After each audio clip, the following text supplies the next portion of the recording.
Toastmasters Club. Everyone.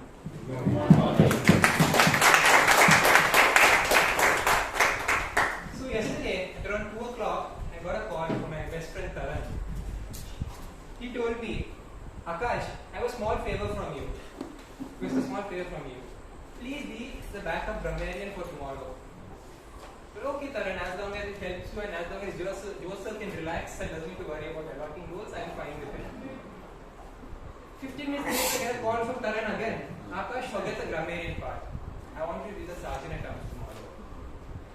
And here I am, the backup sergeant at arms, giving an impromptu address, and perhaps give a address on grammar because they didn't forget my original role of the allotted today. So, every Toastmaster meeting has a couple of rules which are present in order to ensure that we have a smooth flow in the meeting.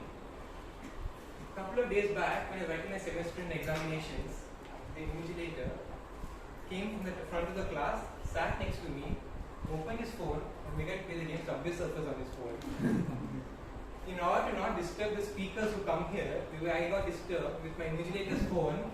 I request you to all set your phones in silent mode or turn it off. I'll give you 10 seconds to do so.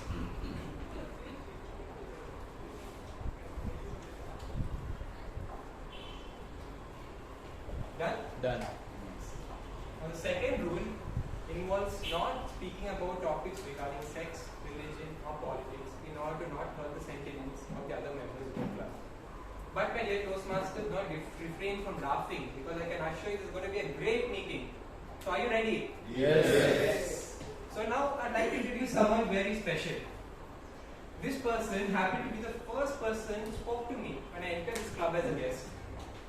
And the way she interacted with me, I felt like I was a member of this club for many, many years. Her humility and her hardworking nature is something that everybody sees. She's an employee at Nokia and also, my dear Toastmaster, she has fallen in love with that company. She's been working there for the past 10 years. Oh. Please join me in welcoming the president of our club, Toastmaster Priyanka, Rannorey.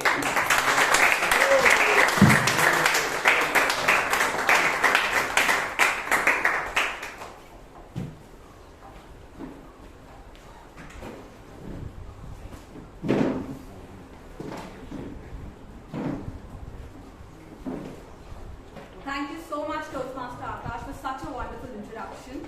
Trust me, when you gave my introduction, it reminded me when I came as a guest, and that time Melvin was the president, and that is how I felt and I became a member of the club.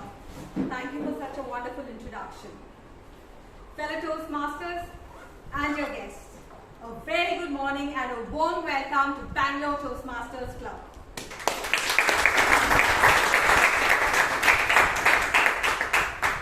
I now call to order meeting number 1422.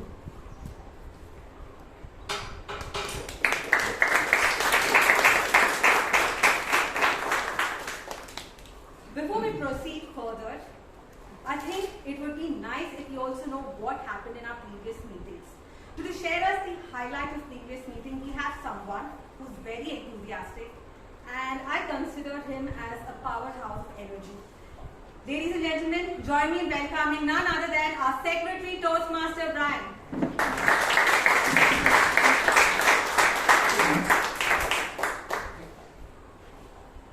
Good morning, Toastmasters. Good morning. And guests, some guests also. Okay, highlights of the previous meeting, meeting number 1421.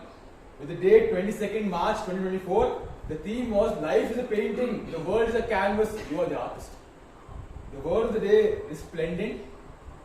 The best speaker was the person who spoke about climate change, Toastmaster Sampathkumar, and his evaluator, Vijayan, won the best evaluator award. The best role taker was your secretary, Toastmaster Abhay. The best tag team player are Arka counter Toastmaster Chiran. And the best table topic speaker who got the topic, we are all equal in the eyes of God and auto drivers. Toastmaster Shashank Bhat. There were 10 table topic speakers with 32 members present and 15 guests.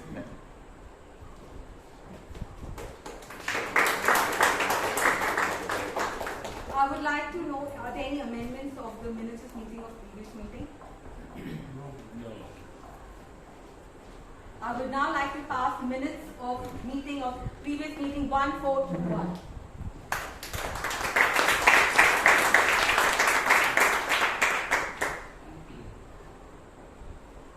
When I read the theme, that is every low moment have a potential for a triumphant rebirth, it took me down to memory lane where I remembered a story that my grandmother told me when I was a kid. And I'm sure you all know grandmothers are the best storytellers, especially when they want to instill the best principles that you need to follow in your growing time. So one of the stories that my grandmother shared was, so my paternal grandparents had 7 daughters. And my grandfather then was a very well-to-do businessman. But one of his very close aides made him sign as a guarantee, and that costed him a lot, that he almost lost everything. But during the downfall, it was his 7 daughters who had not had that exposure because of the kind of lifestyle that they lived. It was they who stood up and stepped out and started to work. And it was then that they all realized how strong and how capable they are. They turned out to be the 7 pillars for my grandparents and got the adversity into a stabilized situation. And my grandfather always used to, crack this as a joke when we meet. It was my downfall that made you all realize how strong and how big you people are. It just reminded me this story when I read this theme. So one thing I've realized that no matter whatever the situation is, there is always a potential where you will find out what truly you are. It is always you versus you, and every situation will help you encounter who you are as a person every time you step out. And also it is an honor for me to introduce someone who exemplifies and is an epitome when it comes to the theme. An inspiration to many of us in our club, someone that we all are very closely associated. A person that has turned his low points into a triumphant rebirth, actually an epitome of it. He turned out to be a motivational speaker, received a presidential award, and just not that, lately, very recently received a Helen Keller Award. It gives me immense pleasure and honor to introduce the Toastmaster of today's meeting, none other than distinguished Toastmaster Rajdeep Manwani.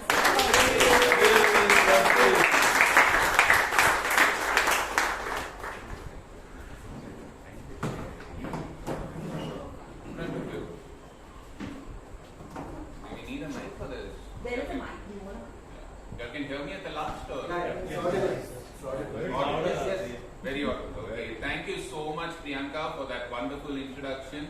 Let me tell you how I came here.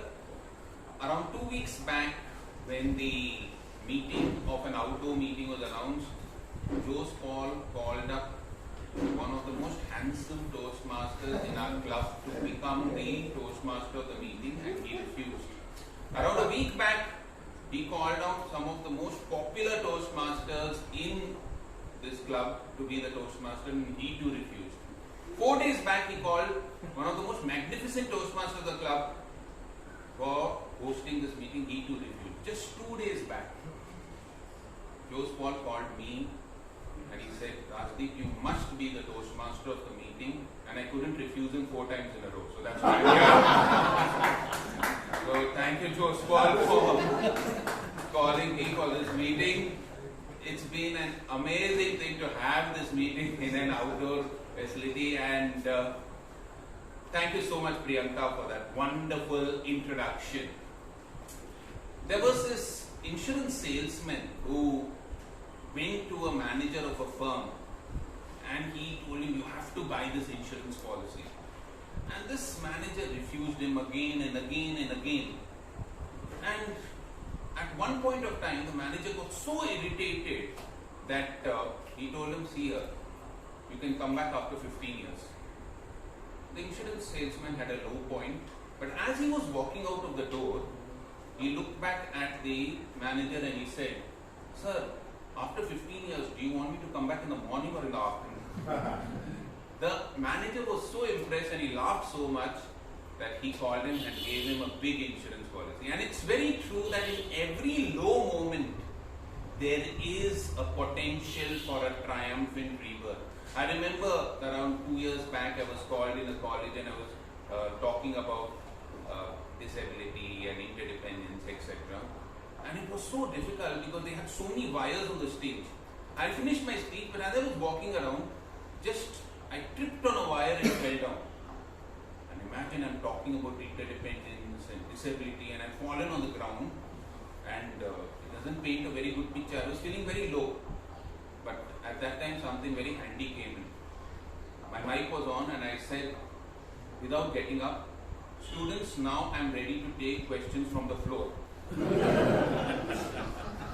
And the students burst out laughing.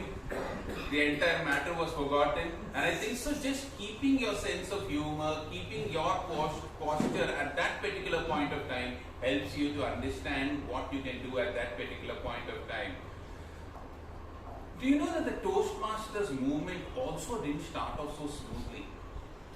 Ralsei Smedley, born in 1878, 1903 he was the member of the YMCA. He started the club, a young club for speakers, in 1903, and he always wanted to start this Toastmasters Club.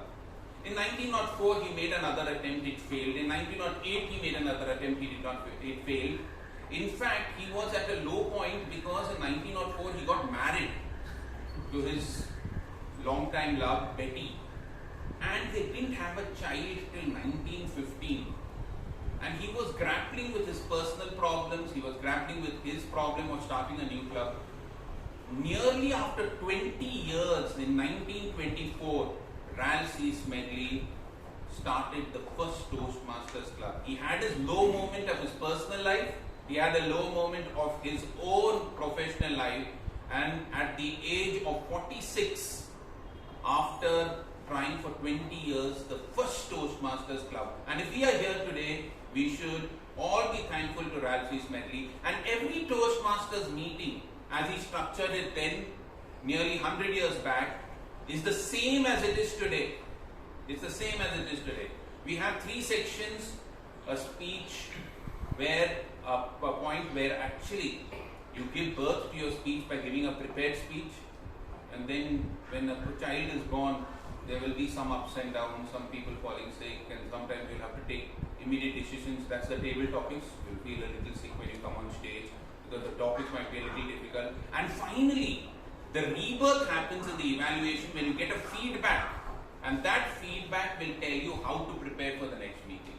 And today, to evaluate this entire meeting, we have an amazing Toastmaster. In fact, when Jose Paul asked me to become the TMOD, and I asked him who's the general evaluator, he said, "Rajdeep, we don't know if we'll have mics over here, so we have to take 2 people who can speak loudly. One is you, and the other I thought was Alan." So our general evaluator is a person with a very booming voice. You'll hear him soon. And you know, incidentally, when he gave his icebreaker in 2013, I was his first evaluator, and today he's going to evaluate me.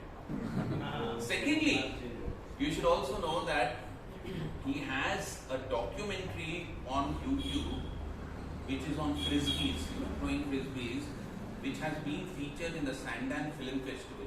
He also writes beautiful tales, terribly tiny tales, just 2-line horror stories, other stories, and he has his own guest house. An amazing personality. He gave himself rebirth in the Toastmasters movement after leaving it in 2017 and joining it back in 2019. Please give a big round of applause to Arana.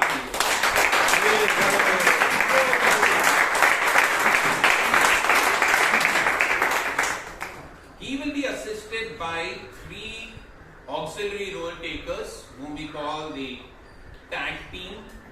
As the timer, we have a very, very dynamic fashion entrepreneur and a person who's an amazing speaker in the making.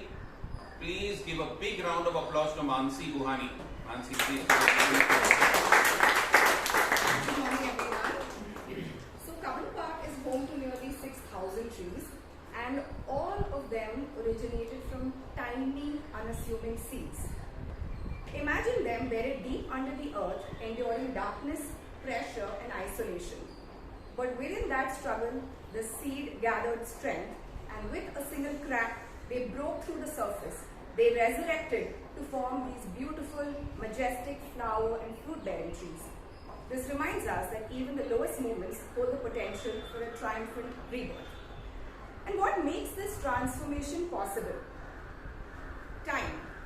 They say time heals, time teaches, and time reveals. So as your timer today, I'll be keeping an eye on time and record the duration of the entire meeting and its individual parts. For today's meeting, the speeches are 5 to 7 minutes in duration. I'll be reporting if our fantastic speakers for the prepared speeches are bearing raw green fruits at 5 minutes, semi-ripe yellow fruits at 6 minutes, and the fully ripened red fruits at 7 minutes. Table topic speeches are from 1 to 2 minutes. At 1 minute, I'll hold up the raw green card. At 1.5 minutes, I'll hold up the semi-ripe yellow card, and at 2 minutes, the fully ripened red card. At the end of the meeting, I will give my report to the general evaluator and submit to the club secretary in order to become a part of the permanent record.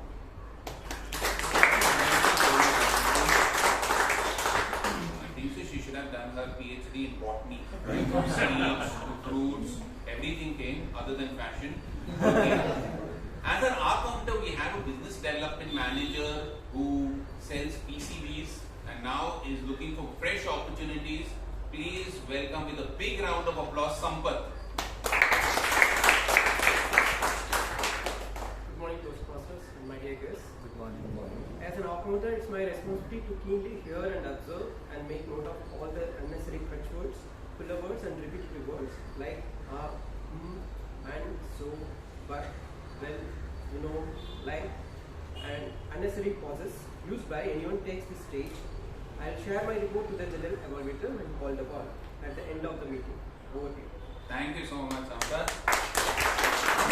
Last but not the least, we have a BSc graduate who's doing her specialization in zoology.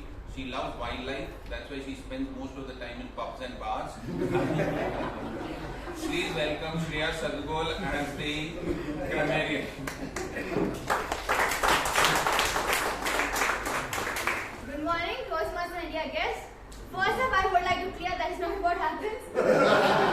It is told as a joke. And first, I would like to tell something which... Please resurrect yourself, come on.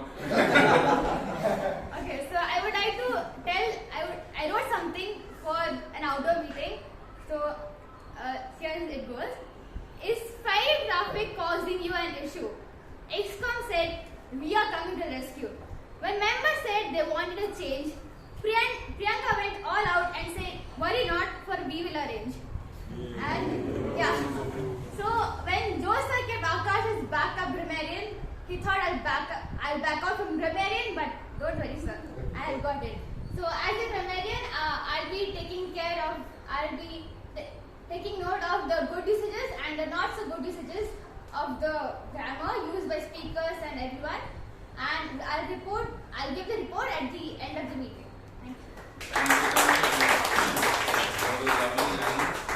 Once my English teacher was confronted by a student and he asked him, sir, do you know that the word sugar is the only word in which SU is pronounced as shu? And my teacher immediately retorted, are you sure or are you sure? So, we'll have the grammarian doing this at a later point of time. Anyway, let's start off with the first session, which is the prepared speeches, where people give birth to their speeches. And the first person who I'm going to call on stage to give his speech, but before that, the evaluator. The evaluator is the person who comes from a place where the birth of the freedom struggle started in India, Champaran. And he is a true patriot, because when I used to call him earlier, his ringtones used to be all Mere Desh Ki Dharti and all this. Those are still his ringtones. But an amazing person who works in a Samsung company called Bihani AI. He gives birth to himself every 3 years because he keeps changing his job. And he's got a very big package. I'll tell that later. So, Karunakar Dev, could you read out the guidelines? Sure. Good morning, everyone. The purpose of the project for the member is to clearly define how Toastmasters envisions mentoring. The purpose of the speech is for the member to share some aspect of a previous experience as a protege. Protege means somebody who is young, who has been trained by a more experienced person, could be in their career path or in their personal development. Over to the you. Thank you so much, Karunakar. And the speaker is an amazing person. He is working as a senior manager in Wind River, which makes operating systems for NASA. Wow. And he also is connected with birth because he gave birth to a child some months. Well, not he, I'm sorry, his wife gave birth, correct? He helped in the process. Okay. And I should tell you, he's very amazing. I was coming back with him once from a Toastmasters meeting, and he told me to come with me to Subway. And we went to Subway, and the way he instructed that person to make the sandwich, right? My God. That fellow, I think so, gave birth himself again, and he's not going to be a chef in his life, right? A very, very amazing personality. Please welcome on stage to give his speech on the Dynamic Leadership Manual, Ajith Chandrasekhar. Give him a big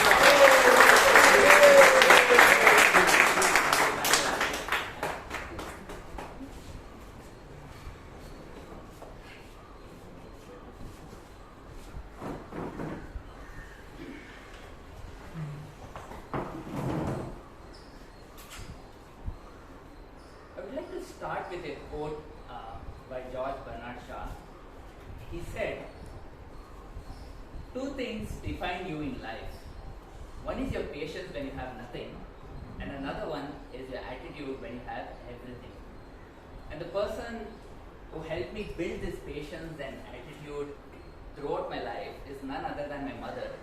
She is and has been the greatest source of inspiration and strength throughout my life journey. Very good morning, Toastmasters and guests. Good morning. Well, as an individual or as a family member or a father or a mother or as a Toastmaster or even Aam Aadmi, everyone needs mentoring, right? How many of you agree? All of you deserve breakfast.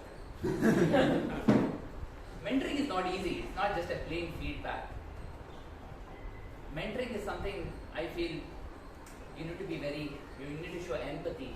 You need to sit with the individual, understand that person really well, so that you can give some constructive feedback. Mentoring is something where you need to give that kind of mental strength to a person when he or she is low. I think the most important aspect is the constant source of encouragement or motivation you get from mentors.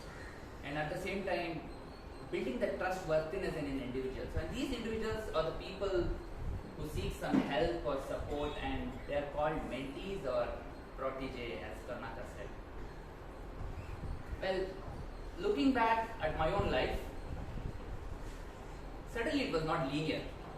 A lot of ups and downs like a sine curve, a lot of good times and bad times. So going back to my childhood was very memorable. I lived in a very beautiful colony called Tamil Nagar in KGF, a lot of greenery around. My schooling days, a lot of friends around, relatives close by, teachers, but one lady who stood out was my mother. She was like always next to me, beside me, pushing me, trying to correct me, but I used to tremble during exams. I used to get scared to even go and write any paper. But every time on the day of the exam, she would come and tell me, my boy, I don't care what you score, just go and write whatever you know. And it had a reverse effect in me. It just took away half of my pressure. And with that, believe it or not, I topped my school in 10th standard board exams in 2 papers, maths and science. And from then on, I started to work hard, got into engineering in one of the best colleges in Bangalore, Arka College of Engineering. So those were my school days. Coming back to the college, well, got an admission in engineering college, but very late to get an admission in the hostel. My dad was very reluctant to put me in the hostel because he thought I'll get spoiled. But unlike my mom thought that's the right environment for me to be there. Well, on the first day of admission, totally clueless, I did not know what to do. Then that's where my mother came to me and she said, I am with you, let's go to the college and go to the principal and seek some help for admission in the college hostel. So we went inside the principal's chamber. He looked at us. He was Mr. Palla, M.R. Palla. He saw and he said, well, there are no seats in the hostel, please go out. He was rude. We were shocked. My mom wept. She cried. Totally helpless. We did not know what to do. We came out and luckily, thankfully, the college had a warden, the hostel warden, and he was the head of the department for electrical engineering. He came to us and he could feel that emotional bonding a mother had with her child. Instantly gave me a seat in the hostel. So we were in fact a seat in the hostel. So from then on, 4 years in the college, I lived there in the hostel, successfully came out as a mechanical engineer, and those were my college days. And then after, I started looking for a job. I got into an engineering firm called Wipro Fluid Power that was in Penia near Yeshwantpur. I was living in Jayanagar then. So traveling all the way, working in shifts from Jayanagar to Penia was like 30 kilometers. Working like in shift from 2 p.m. to 11 p.m. in the night. Driving down 30 kilometers in my bike in the hot afternoon, again driving back home from Penia to Jayanagar, it was real hardship. And not just that, working on a production floor is not easy. It is very strenuous. And they used to make all these hydraulic cylinders and all that. Certainly my confidence was going low. I knew I had potential, but certainly that was not the right place to be. So one day, at 11 p.m. in the night, I vividly remember it's like 11 p.m. in the night, I picked up the phone, I called my mom and I said, Amma, this is not working out for me. I can't work here anymore. I want to quit my job. And you know what she said? She said, you're right. Leave your job right away. I was taken aback because I never shared any of my feelings or any hardships with her. But I can sense as a mother, she could instantly get the feelings of her son. And that journey back home from Penia to Jayanagar was the best journey of my life. I was liberated, excited, and plus it opened up a lot of avenues to chase my dreams. And the following day, I made the first call. And he guesses to who? My boss. I called him, I did apologize, I told him, well, this is not working out, I can't continue anymore. Well, he fell off from his chair. So that's how my professional career started. And from then on, yes, it was a big, I've come a long way from there. I've worked in New York, Minneapolis, the beautiful life of Manhattan and all that. But certainly there are a lot of challenges that kept on coming. I'm sure Toastmasters and friends over here, you would have also faced something very similar. There will be somebody like your dad, your mom, or your friend, or a Toastmaster, somebody who will be your mentor, right? In fact, rightly said, mentor resurrects mentees. So, I strongly believe when you want something, the whole world will conspire to help you achieve it. There's a saying, iron sharpens iron, right? In a similar way, the iron lady in my mother has made me the iron man.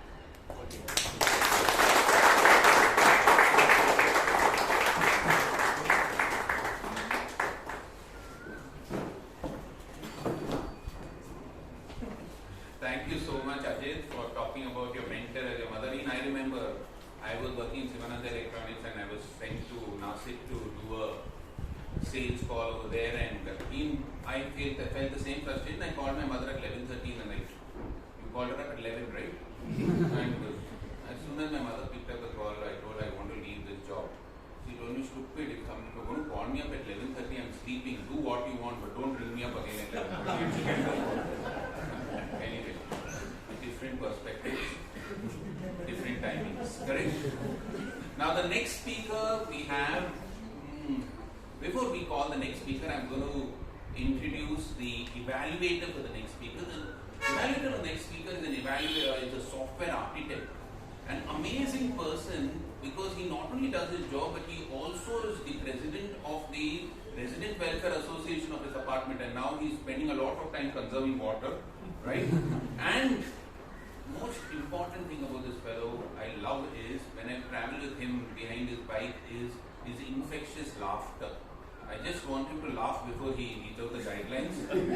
Vijay, Vasudev, Kothari. Vijay, one laugh and then please. He's very So, continuing with the laughter, the next speaker is going to talk on his pathways and engaging humor, project work level 3. So, the purpose of his speech is determine the style of humor and apply it to the speech that centers around a central message. Timer, please know the time only from 5 to 7 minutes. Back to the. Thank you so much. The person who is going to come and give his speech is going to speak from level 3 engaging humor, and his speech title is the food conundrum. So I wanted to get that out of the way before I introduce him. Now, this person, when I joined the club, is so sensitive that once he came up to me and he said, Rajdeep, you know, when you speak, how do you know the time? They ring the bell, but how do you know that you have to finish your speech at least half a minute? You should get some signal, right? Because you will be hurrying up your speech, etc. So, with his engineering knowledge, he devised a vibrator for me, which vibrated in my pocket at 5 minutes, 6 minutes, and 7 minutes. That's the empathy of this person. No wonder he is at such a great position in Bosch. An amazing personality. Please welcome with a big round of applause, Abhay Kothari.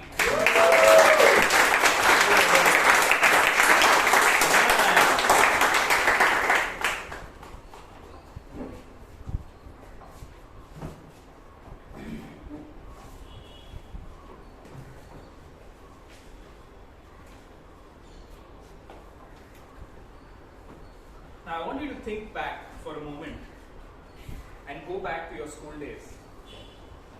Was there ever a time when you faked being sick just because you had a test or you didn't complete your homework?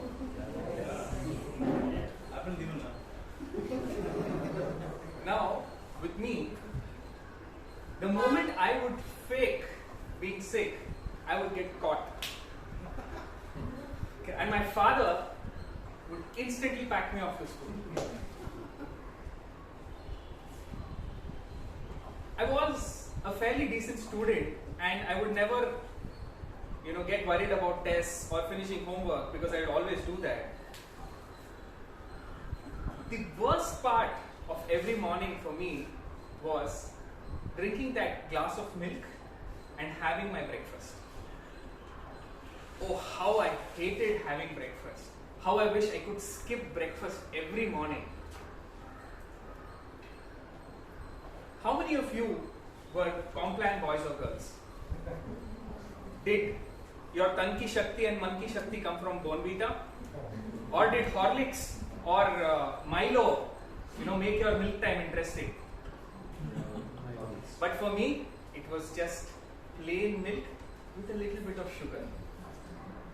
And when my mom used to heat up the milk on the gas, I would just run away from the smell.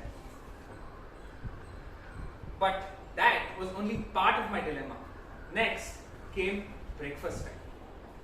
All ready to go to school, and on the table with a few eyes glaring at me, my mom would serve idli.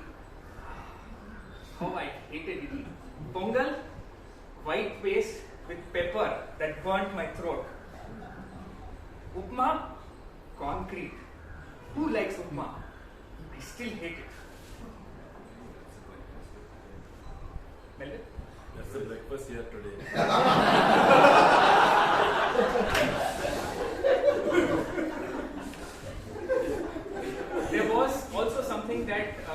Rajasthanis are famous for. It is called bajra porridge or khich. Grey paste, tasteless. All these breakfasts tormented me day in and day out and day in and day out. The years rolled by, I still keep battling with breakfast. Every day it was a challenge for me. But something changed. Do you think my battle with breakfast is over? It partly is. So what happened is, I joined Bosch somewhere in 2014 and I had to travel from this place, this area, M0, this is where I stay, to Bellandur, which is about 18 kilometers away. And I had to leave exactly at around 7:10. If I missed that time, I would get stuck in traffic. And luckily, office had breakfast. So I rejoiced. No more breakfast at home. Yes! But the moment I went to office, soft idlis from home were replaced by bullet idlis from office. Nice, sumptuous pongal topped with a dollop of ghee was replaced by worser pongal at office. And I had absolutely no choice but to push it down my throat. Slowly and surely, 2 years of eating breakfast in office taught me how great breakfast was at home. Idli? Wow! Pongal? Wow! I cooked upma so many times in Germany that I became the upma king, and I love upma this day. So, I think life has a way of teaching you things. Whenever it gives you something great and you don't appreciate it, probably life gives you something worse and makes you appreciate something that you had. Do you have someone or something great in your life? I just want you to reflect on that, and I want you to think and appreciate it. Over to you.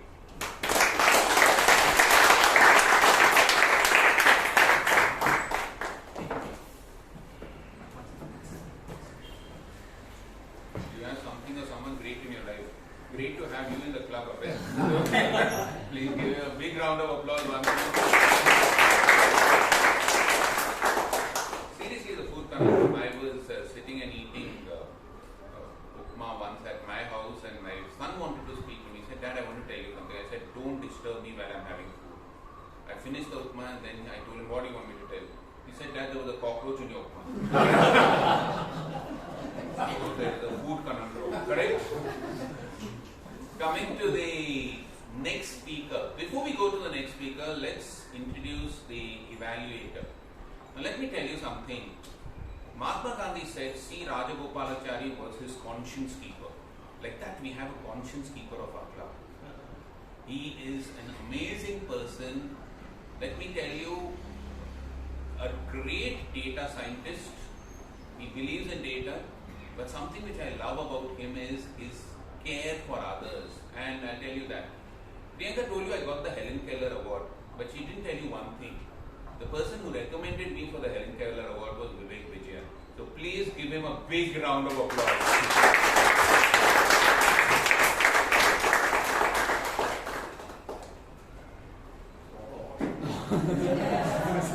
Supposed to read the. It's the same as the previous speech. The purpose of the project is to begin developing a collection of humorous stories and present a speech that includes humor. Back to you, Toastmaster. Thank you so much, Vivek. The speaker whom I'm going to introduce has something common to H.D. Devegowda and Karunakar. Can you believe it? Great people. He was the secretary of our club, and he is a data scientist at NTT Data. But like H.D. Devegowda and Karunakar, his son is also a secretary. The dynastic politics goes on. His son Brian DSouza is also the secretary. Kumaraswamy or M.K. Stalin, whatever Brian wants to call himself, correct? So, a person with great sense of humor, an amazing personality. Please welcome on stage Johnson Bruno DSouza.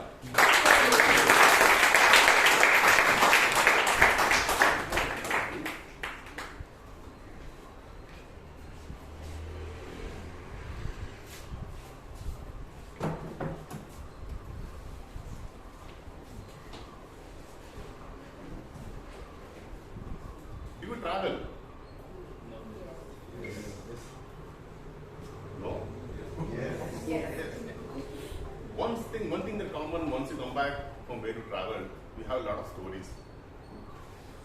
Some stories are sad, some stories are scary, and some are funny.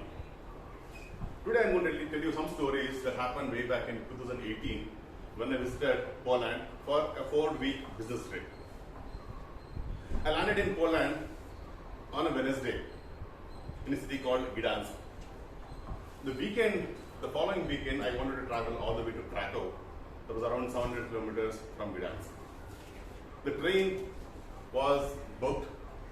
I was supposed to catch a train at 4:15 from Gdansk. The previous night, I couldn't sleep because I was worried, will I get up in time? I will be able to go to the railway station and then catch a train. So, I was not sleepless. I was living in a place, a service apartment on the 4th floor without lift. I got up at 3 o'clock. At 3:15 I started from my service apartment. As I was walking down the stairs, it was pitch dark. There were no lights. That was the case in the last 3 days. As I was climbing down with my backpack, suddenly all the lights were turned on. I was in utter shock. I did not know they had just installed motion sensor lights previous night. And it baffled me because I was not expecting, I was using my mobile phone torch and it was all turned on, and I didn't know who else was climbing down the stairs or moving. So with this scary moment, I stepped on the streets. It was pitch, no, there was nobody on the street, and it had snowed heavily on that night. There was around 6 inches of snow, and I was walking towards the railway station. I recollected every horror movie I had ever seen in my life. And every 2 steps I just turn back and see, was someone following me? In horror movies, there are 2 kinds of horror movies. Indian horror movies. Mostly a lady with a long hair and a white sari with a candle in her hand, singing some song. I was in a foreign nation. In all foreign movies, it is like there is an Atma or a devil which comes straight to your throat. No advertisements, no warnings, no singing. It just kills you. So I was scared, and I'd add all the words that I don't know. So I was walking towards things, and when I'm scared, all I do is pray. So I was going towards the railway station. Then I said, okay, all I could do was pray and then say, hey, let me go. There was a highway that I was supposed to cross. And I thought, okay, 3:30 in the morning, there was nobody there. I turned towards my left and then to the right, and I saw a garbage truck moving. I said, okay, let me just go. After taking a couple of steps, I turned again to my left. I saw a police car with the blue light on. I was very scared because I had not noticed there was a police car there a couple of seconds ago. Now I became a law-abiding citizen. I took a left turn. I went all the way to the other corner, and where the pedestrian crossing was there. I crossed the street. The policeman actually scared me a lot. So I uttered a couple of Kannada words like Intamaga, started abusing him, his mother, as well as his grandmother, and his neighbors. Because I had just gone through a couple of stages of scary moments a couple of seconds ago. Then I approached the railway station. There were a lot of cars parked there. I was very happy. I knew which platform I was supposed to go to. I went to the platform. There was not a single person on the platform. Check my watch. It showed -3 degrees. There was nobody there. It was 3:55 a.m. And all I could do was take some photos and wonder, where are those people? 4 o'clock, 4:05, nobody. 4:10. Now I begin to wonder, did I book the right train? Is there a train at 4:15? station, took out my ticket and verified everything was right. Just 3 minutes before 4:15, all those people who were, there was a station there and people started coming out of their room. Then I realized it was a climate control room and nobody wanted to stay on the cold platform and freeze to death. All the people came to the platform. I realized this only after 2 days. I was wondering where those people were. Then all I could do was, okay, the train arrived. I was all excited to go to Krakow. What is the first thing that you do when you board a train or a flight? Find your seat. It was not the case that day. I rushed to the toilet and it was so relieving because I had gone through all the stages of the horror and remembering all horror movies. Then after that, I found my seat and I kept a bag over there. And there was one person who was serving coffee and tea. And he asked me for my ticket and asked me something in Polish language, which I did not understand. He also realized that this guy is not definitely from this place. Then he showed me a cup of water, a bottle of water and a Nescafe. Then I pointed to Nescafe and he served me a cup of tea, coffee. I had it and it's just like a baby for the next 4 hours. Over to you.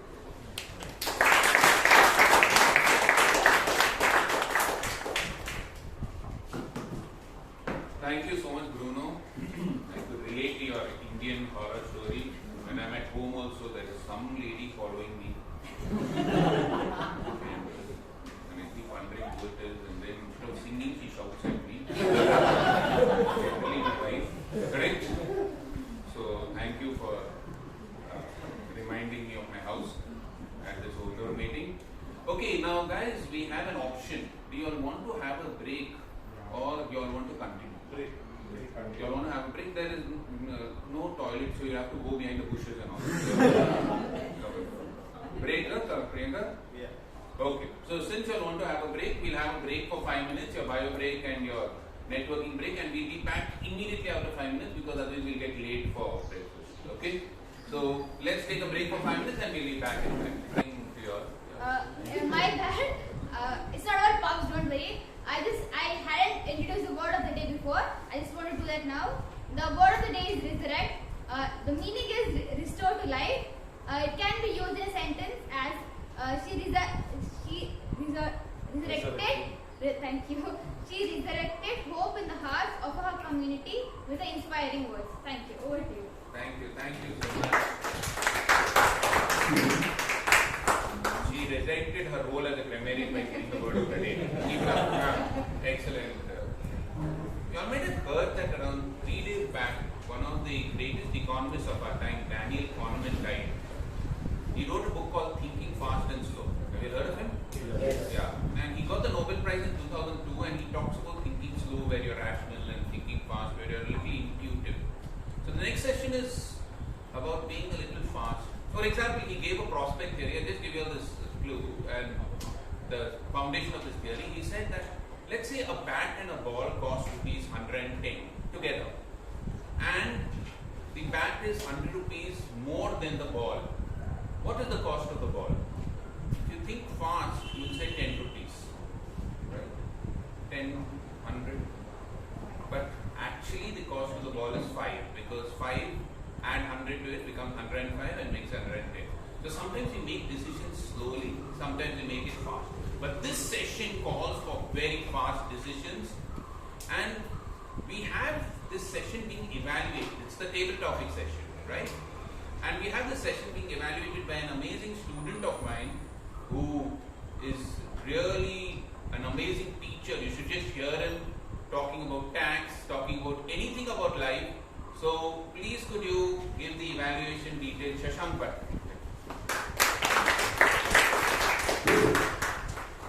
Thank you, Toastmaster of the day.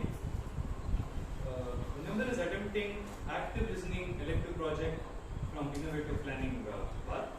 The purpose of this project is for the member to demonstrate his or her ability to listen to what others say. So the member will lead a table topic session and demonstrate his active listening skills. Over to the Toastmaster. Thank you so much, Shashank. And the table topic master, a person who's an amazing podcaster. He has a fantastic podcast called Galata Podcast. A person who believes in diversity and inclusion. If you've seen the meetings, he's always been advocating for ramps for people. He always comes to me and he tells me about what we could do for the disabled people. And his most powerful inclusion theme is women. He loves women. Okay?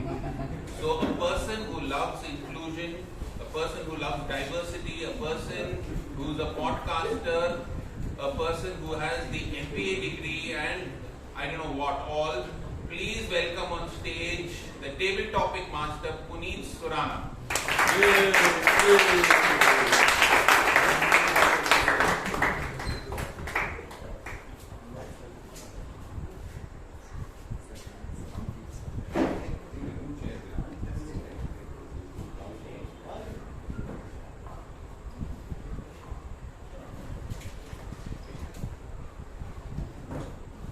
Happy morning to all Toastmasters and guests.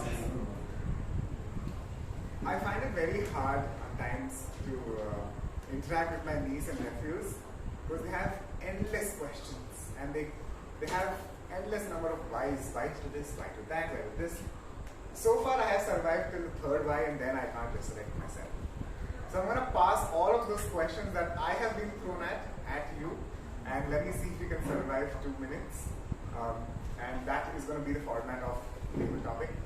Imagine a 10-year-old is asking you these questions and how would you address it? If you already have a child, try to personalize it. If you have a niece or nephew, try to personalize it for them. Okay? The first one is, why should I eat breakfast? Why should I eat breakfast? Goes to Toastmaster Nitin. Good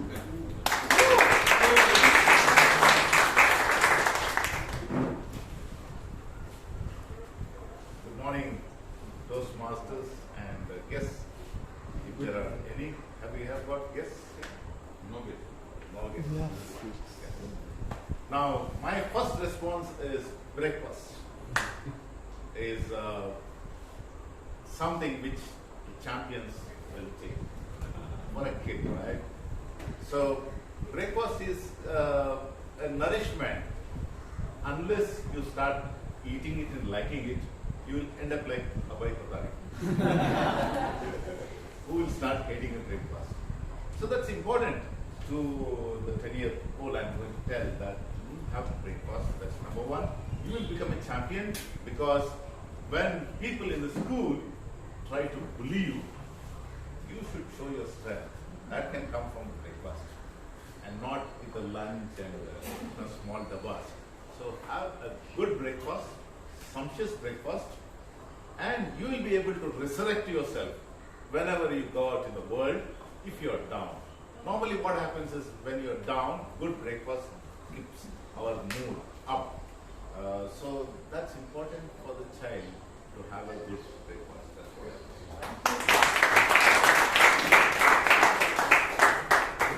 Nitin addressed it to a really high IQ 10-year-old, maybe someone that makes it to Mensa. But let's see if we can simplify it further for a 10-year-old. The next question is something that I had myself as a 10-year-old, and I'd always ask my mom. Let's see if this person can also answer it and get away with not answering it. Where do babies come from? Where do babies come from? Toastmaster Alok. Where do babies come from?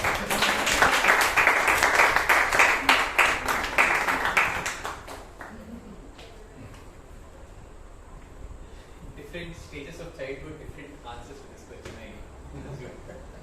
So, maybe not 10-year-old, I have a 8-year-old nephew and we have played with him with this particular question for quite some time. So the first question, when some years ago when my brother was asked the same question, some cousin of mine chose to be naughty and he asked my brother the same question, where were you when your parents were getting married? So that was the question my brother was asked. So my brother was asked, where were you when your parents were getting married? My brother probably said I was playing cricket outside. And I could not attend the marriage. The So these are the kind of answers that a 5-year-old or a 10-year-old gives when you're asked where babies come from or anything related to babies per se. But to my 8-year-old nephew, what we have promptly told him is that you were in a hospital. And one fine day we wanted that, we felt that we should bring someone home, someone young. So you were in a hospital, we brought you from there. That's the answer we have given him. And a few years later, he developed this theory, his own theory, saying that he was somewhere in Bombay, and because his parents wanted a kid, they went to Bombay and got him from Bombay. I don't know where this Bombay notion came from. He's recently started watching a lot of Hindi television series. Probably that's where his notion came from, that he's from Bombay.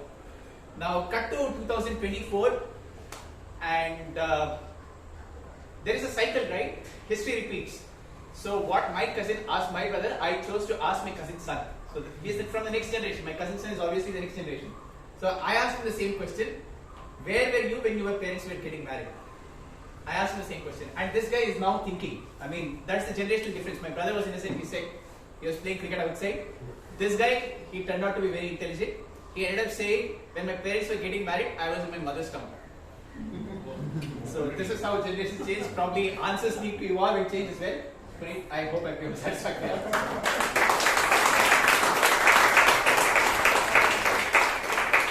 You know Alok is a great salesman when he can speak for 2 minutes about a topic like this without answering the question. The next question, because we are so close to Chinnaswamy Stadium, I can't not ask this question. Why does everyone love RCB? Why does everyone love RCB? Saloni? Why does everyone love RCB? Tell us.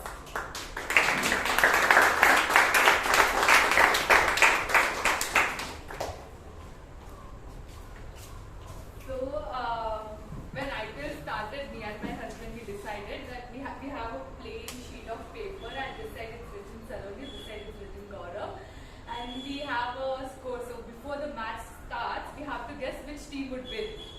So the first match was RCB versus CSK. I kind of knew that CSK is gonna win. It's their hometown and there's a record that they never lose. But I know the point will go to Gaurav if I choose RCB. But RCB is so much in blood. I feel I chose RCB even knowing the fact that there are higher chances of CSK winning. So I don't know why, but it comes from blood, I feel. And it's not about, it's not about winning or losing for me at that, because I'm kind of a person who doesn't like losing a game. So even if you're playing badminton or anything, and Gaurav my husband is really good at badminton, he puts that smash and I'll be like, Gaurav, don't play like this, I can't beat this. I don't like losing points, but when it comes to RCB, I was like, I have to support my team, I'm loyal to my team more than winning the points. So I don't know why, but I feel it's just blood. I still can't figure it out why we love RCB the way we love RCB. But I'm glad one of the ways that we resurrected RCB was with the women's team winning it this time. That's the only hope we have. I want to get to the next question that I have no idea how to answer. What happens when we sleep? What happens when we sleep? Can we have Ajay Shah for this? Come, tell us what happens when we sleep. What happens when we sleep? So, we put our body to rest, and more so, we let our mind go loose. So when you are in the most deep part of your sleep, your mind roams around so freely that you don't know where you are. Probably some of them can only remember what they dreamt about during the REM sleep the next day morning. It goes probably about for half an hour or 20 minutes that you get REM, the most deepest sleep, where you are transported away from your body. Virtually, your soul leaves your body, you roam around wherever that point is going to take you, and you return back. That's sleep. Thank you. You really scare a child, your soul would roam around. The child would weep and cry. Because we're at Covent Park, I'm curious, how do plants grow? How do plants grow? Can we have Srinivas for this? Srinivas, come. How do plants grow?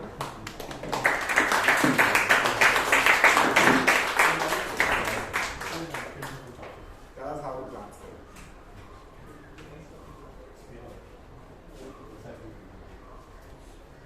So my child also asks this type of questions. What I tell is due to sunlight, photosynthesis is something which I can't tell him. So I tell, as your mom tells, that photosynthesis and all those things are very hi-fi. I have not studied that much.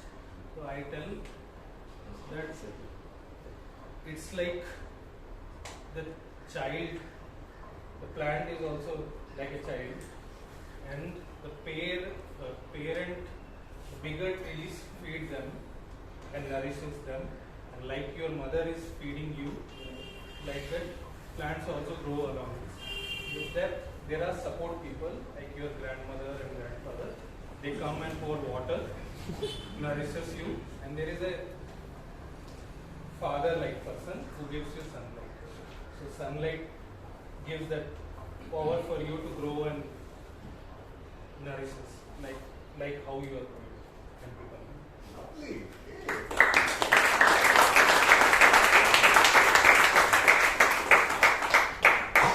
Well, you may think you're not educated, but you're very intelligent. That's a very comprehensive way of explaining it to a 10-year-old. Kudos to you, Srinivas. I want to move to the next question, which has been part of so many cult songs, has been a constant question when I was in my 3rd or 4th standard. But how do you explain when a 10-year-old asks you, why is the sky blue? And before I call the person, maybe I'll up the stakes this time and I'll introduce why. I'll not interrupt you, so I'll make a sound which means why. The child is asking you why. Okay? For this one, why is the sky blue? Can we have Melvin? Why is the sky blue,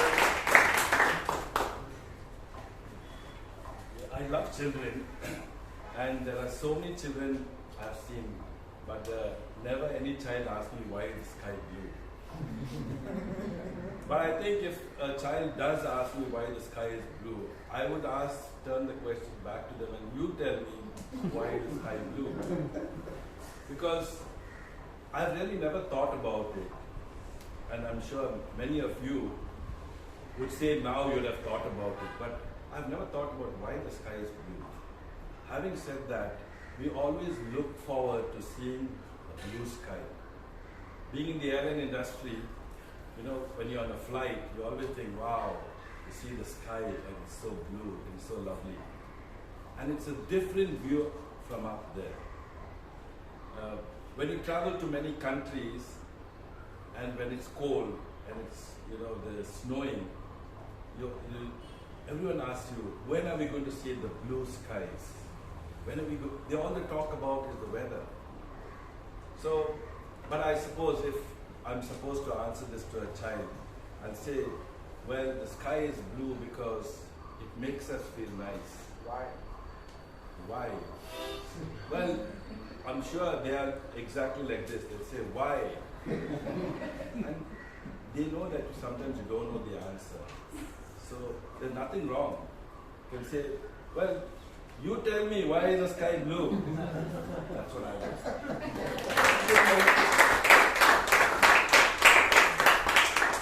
Melvin is a very tough grandfather to have. He'll take everything as a question back to you and you will not be able to answer. That's a nice strategy. I'll try using it. I hope my niece and nephews don't get frustrated by me asking them back. I want to go to the next one because he's from the airline industry. Tell us, how do airplanes fly? How do airplanes fly? Can we have Ratan Shetty? And this one. Explain to a 10-year-old, please.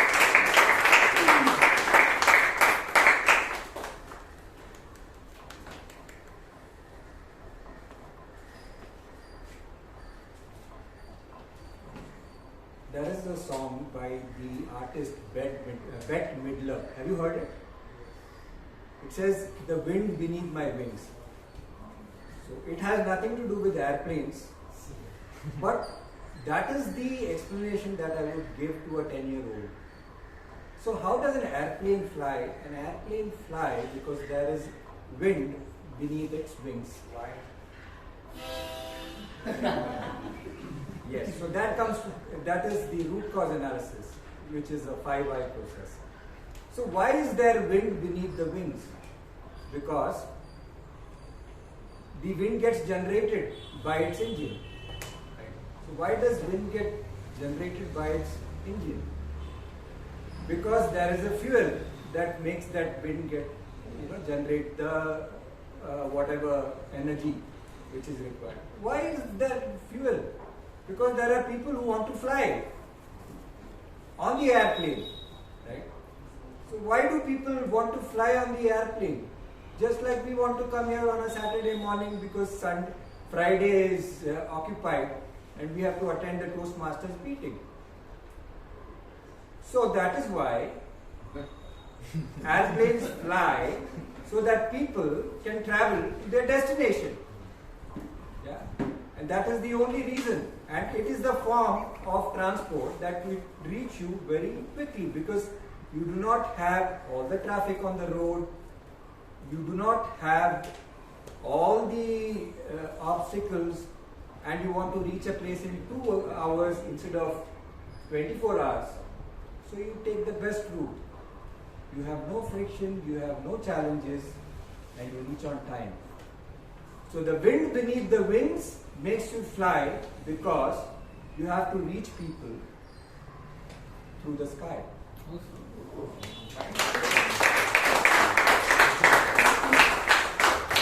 The moment Ratan said 5 eyes and root cause analysis, I thought he's going to ask the 10-year-old to book consultation call. But I'm glad you took it upon yourself to constantly ask the whys multiple times. A really nice strategy, because you get to control when to stop and when to say why. The next question is, why do we dream? Tell to a 10-year-old, why do we dream? Can we have Maheshwaram attempt this?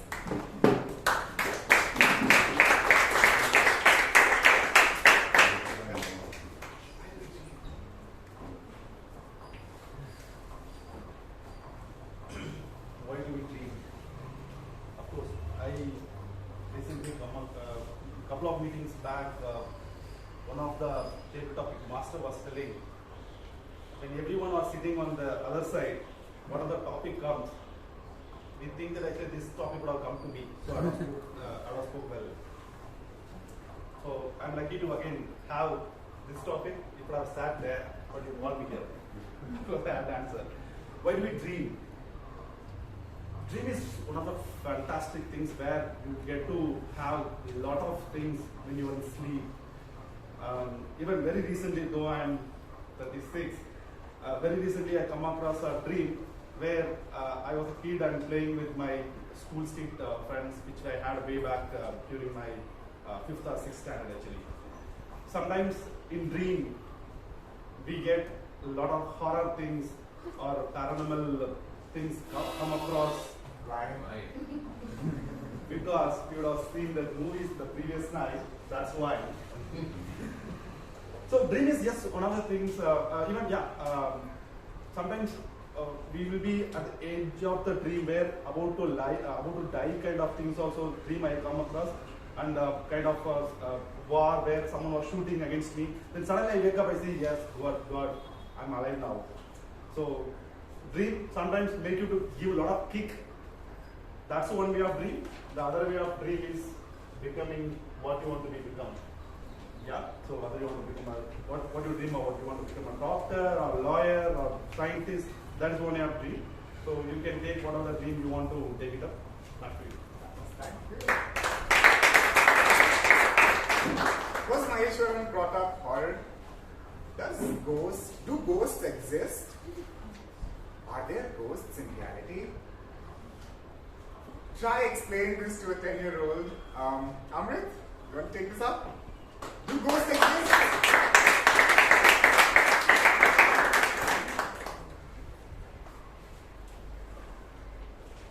don't know whether ghosts exist or not. But I do remember when, as a child, when we were living in these remote places and we had to go from one place to another. We would be so scared at night that, I'm going along with my sister and I would hold her hand, and my mother had told that, if you're going, you just remember the name of the God. And I don't know which God we are praying to, but something that she has told. And we are just chanting that name and we are going on our way. So we are just, and that name just helps us to cross that path. So we are always thinking that something would pop up. It's basically our imagination. The moment we are out in the dark, our imagination starts to flourish. And we resurrect these images in our mind, of this being or that being, or some snake or some ghost.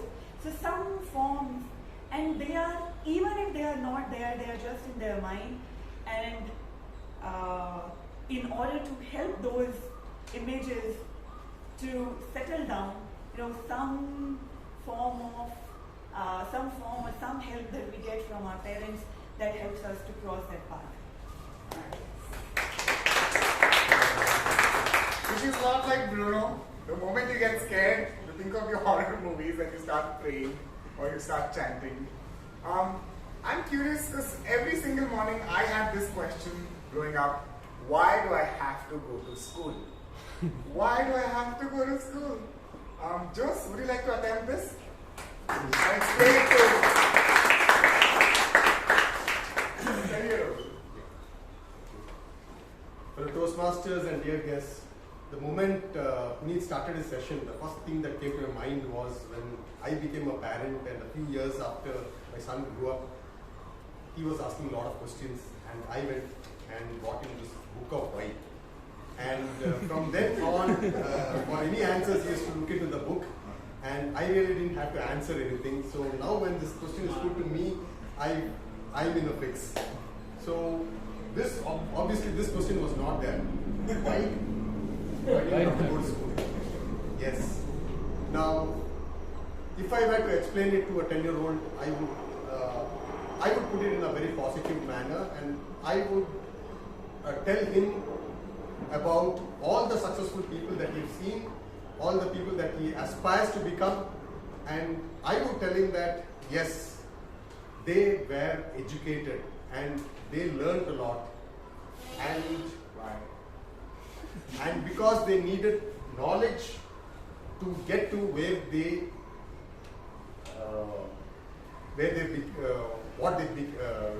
what they had to become, and that knowledge was brought to them through their education in school. So school is a place where you get a lot of knowledge, but of course all turns out future how you make best use of that knowledge. So that is what I would leave the child message with. So please go to school, receive all that you receive, imbibe everything, and then you decide on what you're going to do with that knowledge and where it can take you. And I think that is when you would become what you want to become.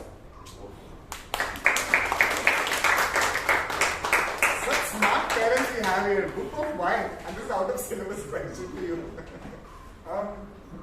I'm curious to know, in Bangalore there are 4 seasons every day. But why are there different seasons in general? Explain it to a 10-year-old. Can we have Prakash take this up? Why are there different seasons?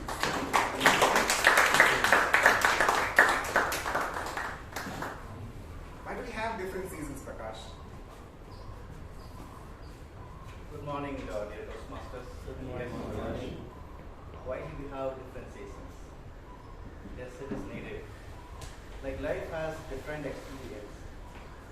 Likewise, we need a different seasons. If you just go with the rainy season, it won't be enough. It needs hard opposition to that rainy season.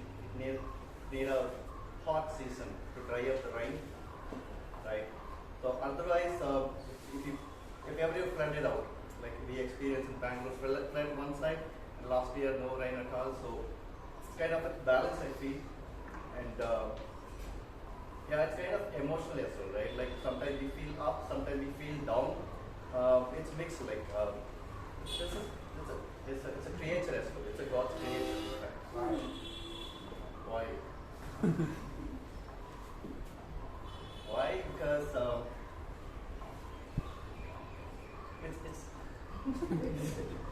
it's again, it's a God's creature, I think. Why we need again?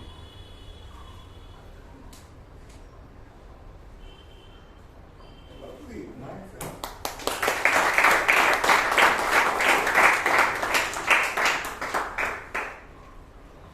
See, that's how I fail to resurrect myself in front of my niece and nephews. So what you're experiencing here is not at all new. I experience it every day. Tell us how computers work. Tell us how computers work. Can we have Prakash?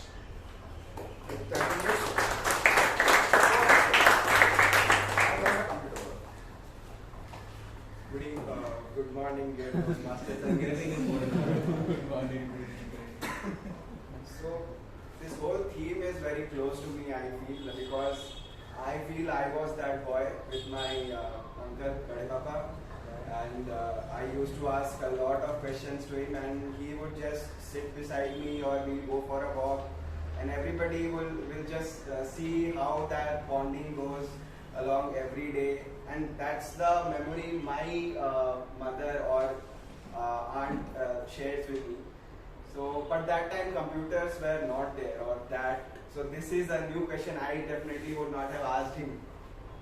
So if I have to explain computers to a 10-year-old kid, I think they are already very smart. They know all the gadgets, like from fifth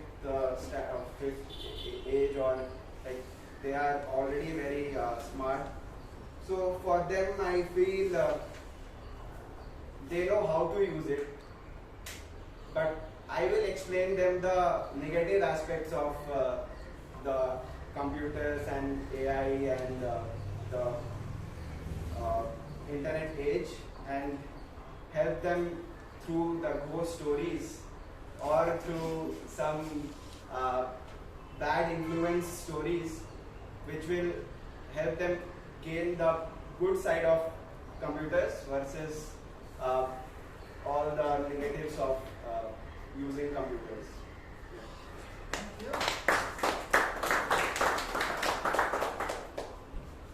Nice, you're going to talk about AI and everything to a 10-year-old. I don't know how they're going to wrap around their head. Even like engineers or senior level can't.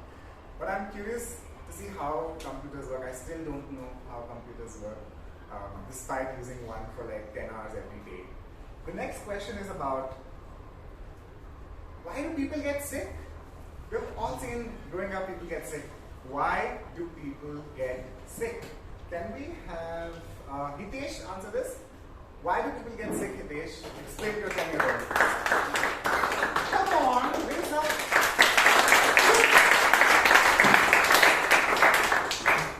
So good morning, Toastmasters. So I have a 10-year-old kid, and he aspires to be a scientist. I think I would explain to him a few things on different microorganisms which we have in this world and how our body reacts to it. So I see these kids are really smart enough to understand like what microorganisms are and how body immunity works. So how there is a constant fight between the microorganisms and the body immunity, and how body resurrects itself once it has to undergo. That's the vision.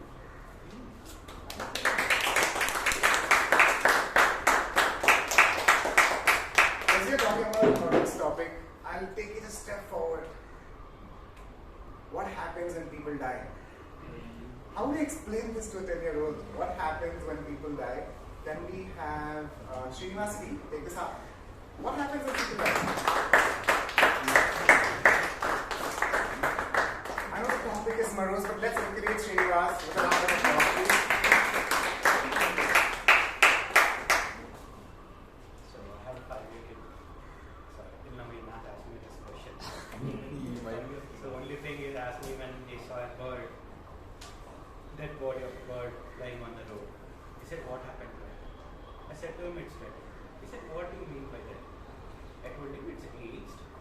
after a certain age of time, everybody will die. He said, in that case, will you also die? I said, yes. After so many years, you will also die. It's a body process, it's a nature that it happens to everybody. After a certain age, when our body does not want to reproduce ourselves, so you will also die. He shocked. Will I die now? I said, no, Papa, you will die after 100 years. Will I live 100 years? I said, yes. He said, why can't I live for 2000 years? I said, yes. If you have so much of immune system, definitely you can live for 2000 years. Then you have other questions. Okay, what about my friends? Will I lose my friends? I said, if you are there for 2000 years, if you are cheering your friends to have nourishing things, definitely they will also live for 2000 years. Then he said, will I get trees? Will I get foods to eat for 2000 years? I said, you will. So instead of taking to the topic for death, he's thinking more fortunate that we live for 2000 years. This is what the takeaway I taken from him in this topic. Over to you.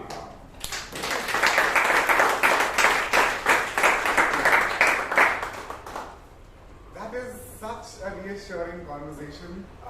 My heart is warm hearing you. Thanks, Srinivas, for doing that. Can we have a guest attempt this, if possible? No guests. No, there are two guests. Raise their hands.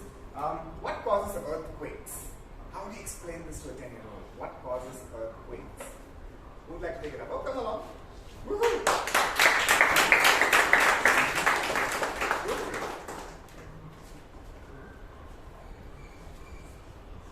I'm one of the fortunate people who have grown up with my grandparents, and out of the 3 kids my parents had, I was the curious or rather the irritating one. So I guess it was 2004 or 5 when we had tsunami, and it was generally a question that I asked my grandmother: what happened there? Why are so many people dying? And I'm pretty sure she did not have a very positive answer to give to me, but still she tried to explain it to me. And though I do not really remember the explanation, I guess if I have to explain it to a kid, I would say God just punished us for something, right? Or rather punished those people for something, because they did something not so good, I believe, right? So that is how I'm going to give it to them, and I think that is over to you.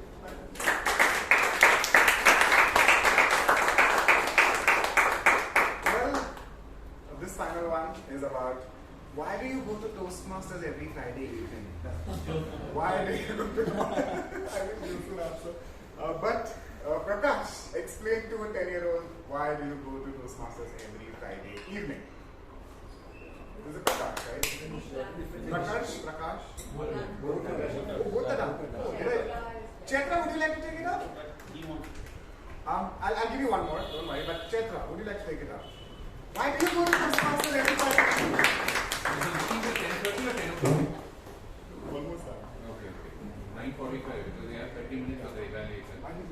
The timer, please. Yeah, I'm a terrible aunt, so I would probably not give a straightforward answer to my niece. So if she asked me something like, why do you go to Toastmasters every Friday evening?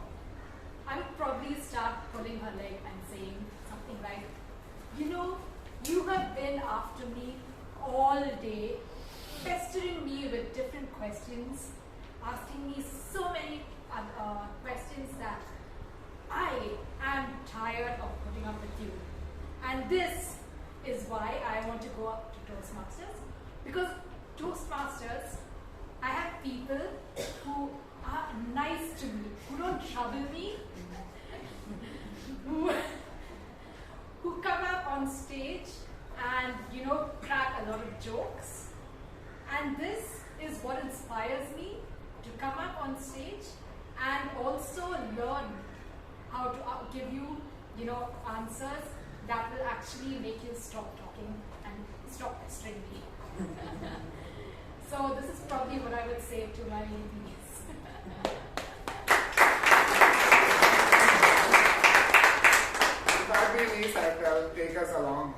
You're having so much fun. On that note, thank you all for attending Table Topics. I would like to hand over to the Toastmaster of the day.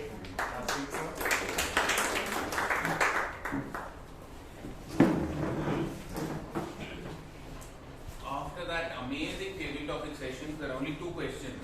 Why did Puneeth Suraana ask so many questions? Secondly, to Joe's point, why did you make Puneeth Suraana the table topic master?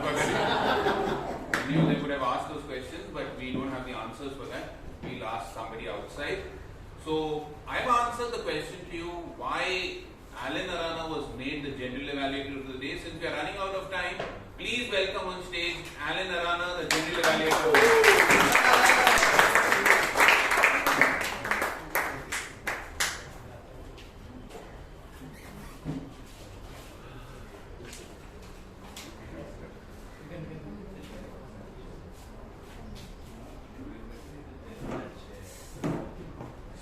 Everyone. Good morning, Alan. Good morning. This really shows how used to we are for these Friday Toastmaster meetings. But this is a huge, refreshing change. Anyway, the people who are sleeping are also now awake. So thank you for that huge laugh. So today we had a very, very interesting meeting, simply because the whole environment is so wonderful. The people who came late actually were in for a pleasant surprise, because the people who had come before that gave them a warm greeting, apart from just this open environment. Now, given the fact that this is a new location, you can understand why the meeting was slightly delayed, right? And it started at about 8:08, but that is still kind of understandable. We had a very smartly dressed, attired Sergeant at Arms, acting Sergeant at Arms, Akash, and who came on stage and greeted us all. Now, the good part, Akash, as I said, very well attired, and though you claimed that you were not prepared, I felt you did great. You were very well prepared. The way you asked people to silence their phones had a very interesting touch to it. The most important aspect is that you smiled, which is always great when it comes to a meeting such as this. There are just two suggestions that I have for you. One is, for example, the meeting started at 8:08, right? It is also a very good idea for you to come on stage and say, hey, we are starting in 2 minutes, guys, so please, settle down. It just keeps people engaged.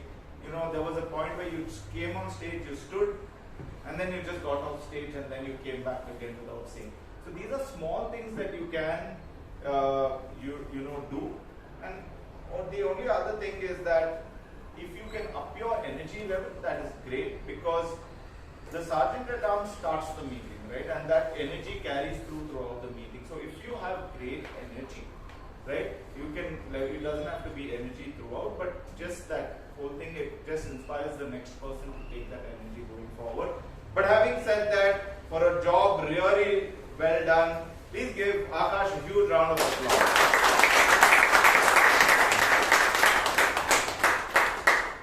And then we had, before, the President, Priyanka, of course, came on. But before that, she also introduced the Secretary. I felt, Brian wonderfully presented a very well-prepared minutes of the meeting. More importantly, he kept it interesting and it was short and sweet, right? Which was very important. And I think for a job really well done with that, please give Brian a huge round of applause.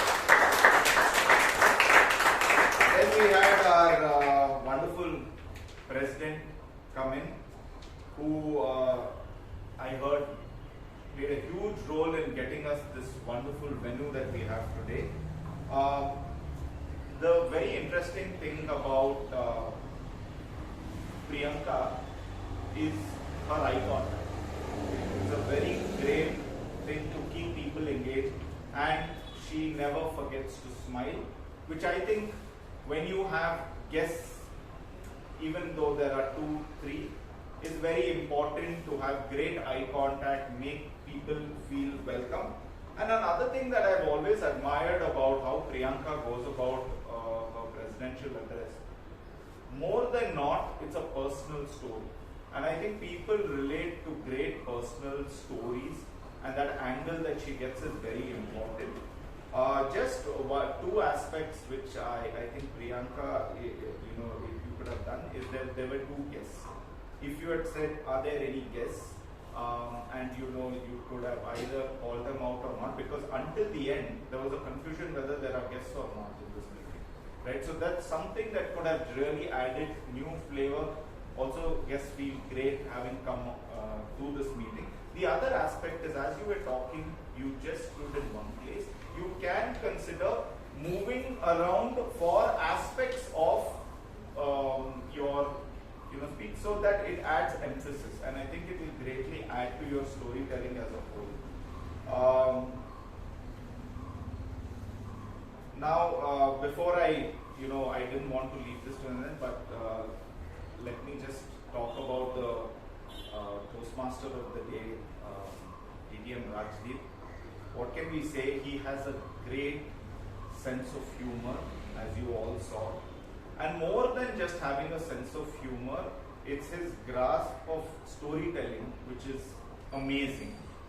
And even more amazing is the fact that he effortlessly transitions between all three, which is very difficult to do, and which I think he does really, really well. The other great thing that I saw is the fact that even though he took a lot of pains to understand or get introductions, it kind of looked very spontaneous, a good mix of spontaneity and preparation, which I really think added to his whole thing. Overall, I just think he did a great job, and what is to say is an inspiration for us. So please give Vijay and Rajdeep a huge round of applause.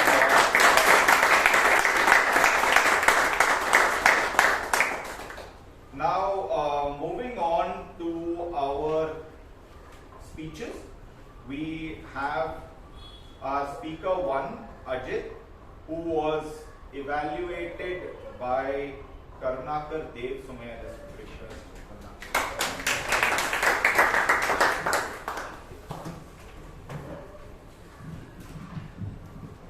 Good morning, everyone. Ajith, an excellent job today. You spoke brilliantly on the importance of mentoring to start with, and how constant encouragement shapes a person to be better in whatever they do. Right, so an amazing transition as well to your pillar of strength, somebody who has been a constant guiding light in your life, your mother. And she had a solution for pretty much all your problems throughout. Right, so she has been a great support system in all phases. When you were being scared of exams, she had paid you out then. When you were negotiating with your principal for a hostel seat, she was right back at you. Right? So that goes on to show that you had a fantastic transition into every journey, and she's more like an all-weather ally. She has been guiding you right from your childhood to helping you in your current job as well, and even to whenever you had adversity that you work, you're easily able to communicate with her. I particularly like the moment when your face was beaming with pride when you were to go back home at 11 in the night when you're not happy with your work. You just called up your mom and she said that, hey, you can quit the moment you want to, right? So it did build as if it was a fantastic story altogether. But the only improvement I feel in your speech, Ajith, is that the topic, right? Iron Lady that says strong-willed woman or a woman of substance, right? So that specific persona was not built. It seemed more like you have these many trouble or these kind of troubles in your life, and she bailed out. But her specific persona, right? What made her to be that strong-willed woman? What are the changes that she had to do to actually have these easiness in your life to be taken about, right? So that could have been defined a bit more better. But otherwise, a fantastic speech. You covered all the aspects so really well, and you are a natural speaker. Put your hands up for everyone.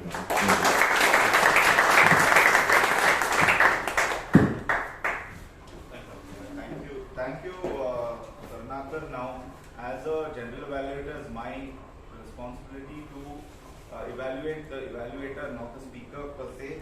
I just have one suggestion to Karunakar, that when you start off the evaluation, start with the guidelines of the speech and then move into your evaluation, because then it will move basis that.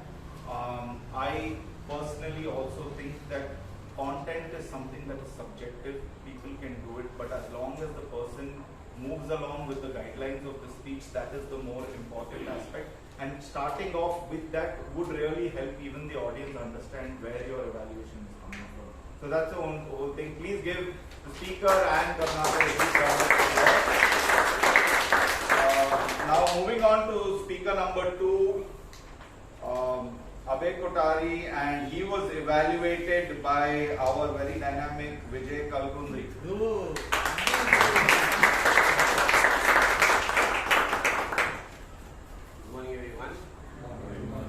Today the speaker number 2 was attempting a very difficult form of a speech that's called humor, and to top it all, it was engaging humor. So humor is tough and then you have to engage. So any kind of a humorous speech has got 3 traits to it. Like first, they are relatable. Second, they should, if they have self-deprecating and vulnerability in it, they make it still more, it is icing on cake. So now coming to the objectives of the speech are basically to develop the ability of humorous speaking as a part of your speaking journey. And then Abhay was actually learning to how to become humorous and bring in self as a part of the speech so that it is more engaging. So now coming at areas in which Abhay actually excelled was all of his speech was actually relatable. So we all have gone through that thing of where we actually do not like the breakfast, go through that trauma of getting up early and getting ready to the school. So that was the most important thing. The second thing which was very good of his speech was it was very free flow. Third, it was loaded with gesture and engaging. That made us all resurrect in our old times, wherein which we were actually able to connect to most of his speech. Now coming to what are the areas in which Abhay can actually slightly take his speech to the next level, utilizing of time, which basically is quite 7 minutes, probably fell short of his bare minimum time. That would be a small thing, but probably it can be done by taking into consideration the second aspect of what I consider is any humorous speech, rather than telling us a few pointers, if they can weave together in an incident, that will leave a kind of an impression in our mind so that we can take it for a longer time. So that can be one aspect. Apart from that, so what were the things which basically stood out was takeaway message. So where you actually ended up with a great note saying that someone somewhere great in your life has done something to you and you should need to appreciate it. With that, I wish Abhay all the best in your humorous journey. With that, back to you. Thank you, Vijay, for that comprehensive evaluation. Please give Abhay and Vijay a huge round of applause. And moving on to speaker number 2. Three.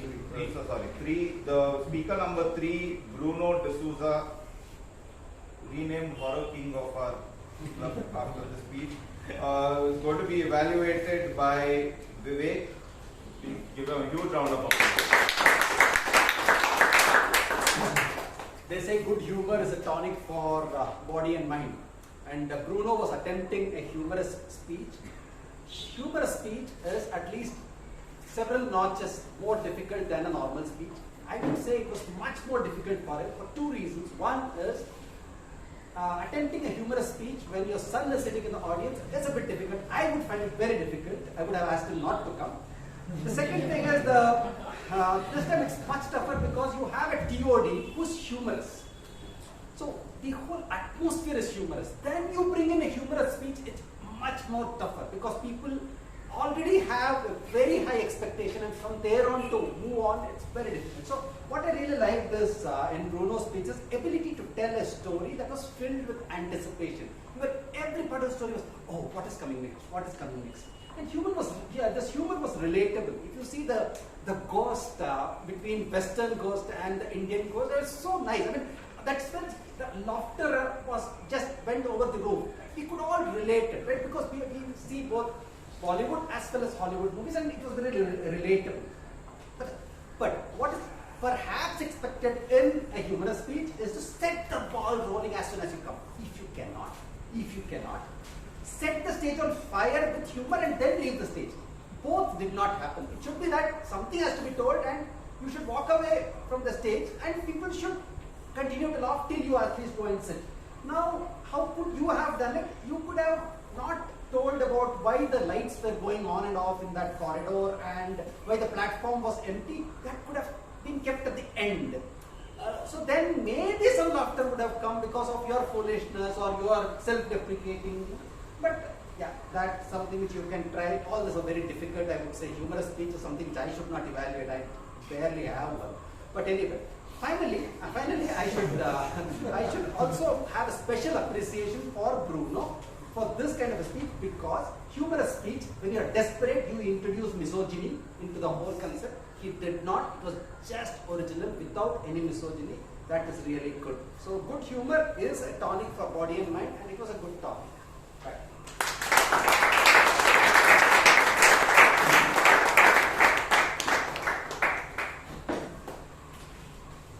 Thank you, Vivek. Before you came on, I saw horror in Bruno's eyes, because every speaker is always horrified of the evaluator. But thank you for that great evaluation. Please give the evaluator a huge round of applause.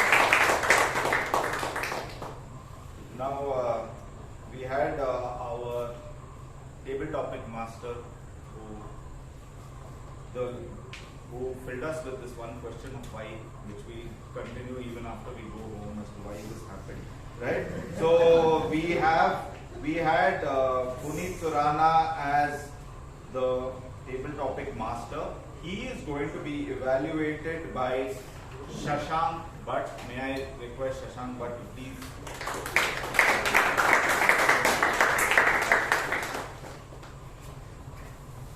Good morning, fellow Toastmasters, and Puneeth Suraana in particular. The purpose of this specific project was for the member to demonstrate his or her ability to listen to what others say by conducting a well-run table topic session. Now, there are two aspects to this project. One, running a well-conducted or good table topic session, as well as listening to what others say by adding small tidbits or showing us that he understood or listened to what the speaker spoke. So I'll evaluate this project in two parts. First is about the table topic session in itself.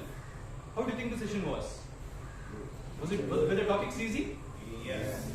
Most of the topics were short, simple and easy. He had a nice smile on his face throughout, and which assured the table topic speakers to come and talk freely. And most of the topics were funny, or it had some element of fun or humor in it. So we could all relate to it. Having said that, you missed on talking to us about the time allotted. You said speak for 2 minutes, but was it actually 2 minutes? 1 to 2 minutes, when are the cards shown, or is it 1.5? Maybe considering the fact that we don't have enough time, that was one thing to consider. Moving on to the bigger objective of this project is for us to understand if you actually listen to us or no. One, most of the topics were personal. You had nice transition between the two speakers, but the main thing missing here in this project was your comments on the speaker's speech. You generalized and said that was a good speech, you were a great grandfather, but the actual comments on what the speaker spoke was actually missing. Now, for a general table topic session, brilliant. But because you are taking part, you have selected this project as your project, active listening, we failed to understand if you are actually listening to them or not. How would you have done that? For example, you had a couple of topics where you said,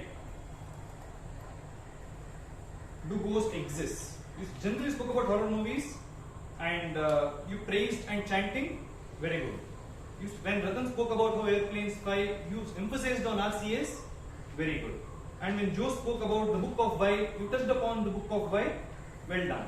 other than these topics, I didn't feel that you summarized what the person spoke, which is what was the bigger requirement of this project. For example, you said that's a very comprehensive way of speaking to Srinivas.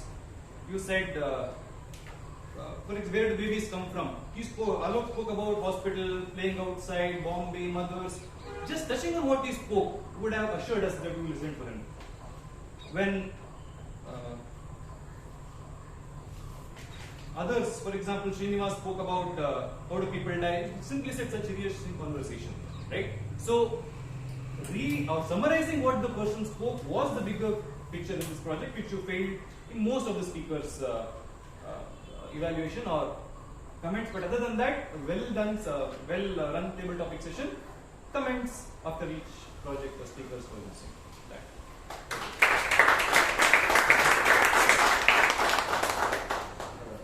Thank you, Shashank, for an evaluation on active listening. We all could find out that you were actively listening to the whole table topic thing because of how comprehensively you covered the whole aspect to it, and I think you very wonderfully evaluated that aspect of the table topic session. Now coming to the table topic session as a whole, and my personal feedback to Puneeth is that it was very simple, it was super fun, and I think that's what a table topic should be, which is simple, fun, and gets people to come and talk. But just a small aspect I felt is that you added a layer of complication in the table topics session, where in between that you started asking why, which I think you could have just avoided.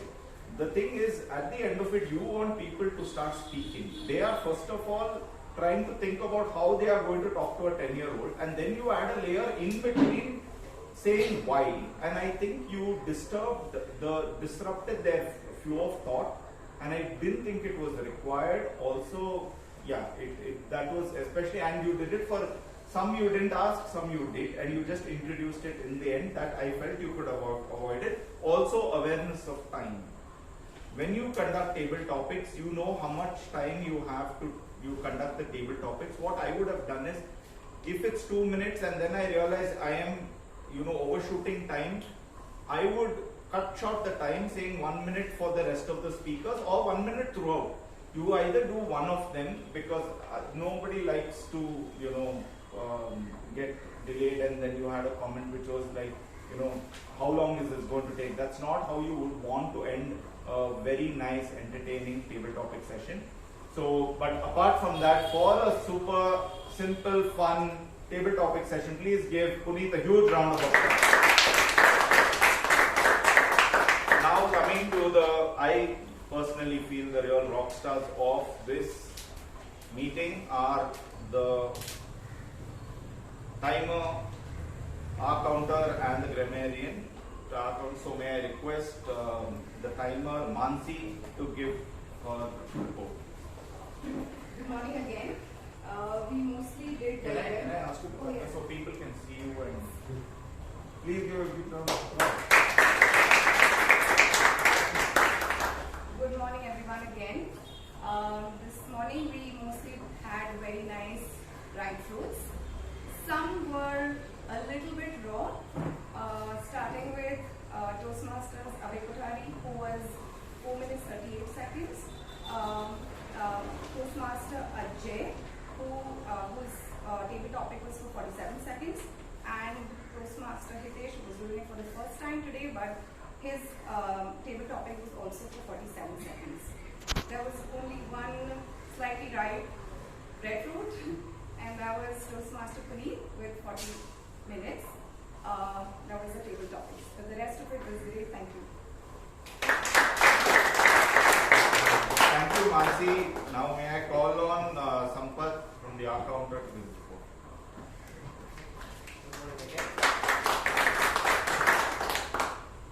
Those who have exceeded the thresholds more than 5 times or Toastmaster Puneeth, Suraana, who used whom 6 times. Toastmaster Prakash, he gave 6 long pauses. Toastmaster Prakash, Prakash used R 6 times. Toastmaster Alan used R multiple times. Toastmaster Shashank used R 6 times. Others haven't exceeded it. Thank you, Sampath. Now, may I call on the grammarian Shreya to give her. Since we're running short of time, I'll be telling only few of the good usages and not so good usages. The good usages were called as protege, part of my dilemma, nice sumptuous idli, dollop of ghee, food conundrum, utter shock, baffled me, antamaga, law-abiding citizen, and the others you can see in the minutes of the meeting. Not so good usages was checked my watch, could have been checked the time on my watch, knowing the fact, could have been knowing the fact, never a child, could have been never had a child, and the word of the day was used by Toastmaster Mansi, Toastmaster Puneeth, DTM Rajdeep, Toastmaster Nitin, Toastmaster Amrit, Toastmaster Hitesh, and Toastmaster Vijayan.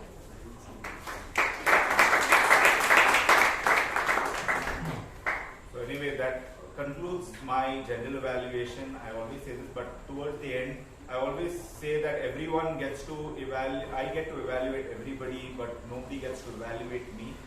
But I would really appreciate your feedback post this meeting as to how you think I did this event. Having said that, please let me call on the Toastmaster of the day, Rajdeep, and thank you, committee, for this opportunity.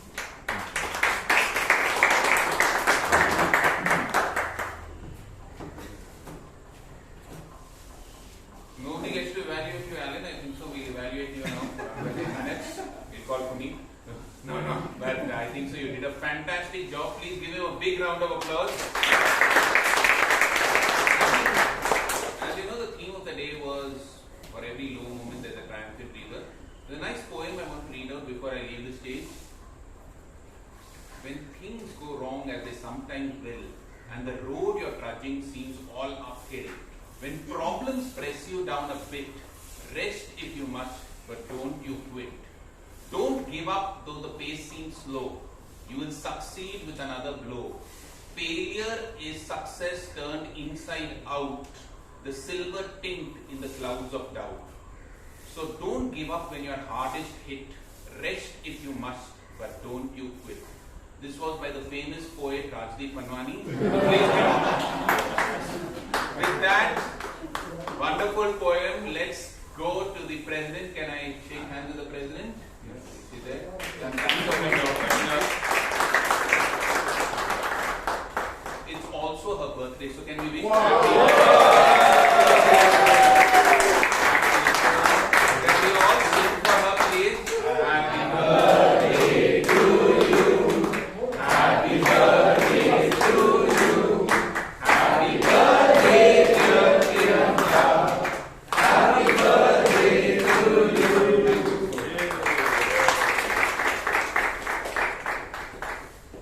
Breakfast is on Priyanka.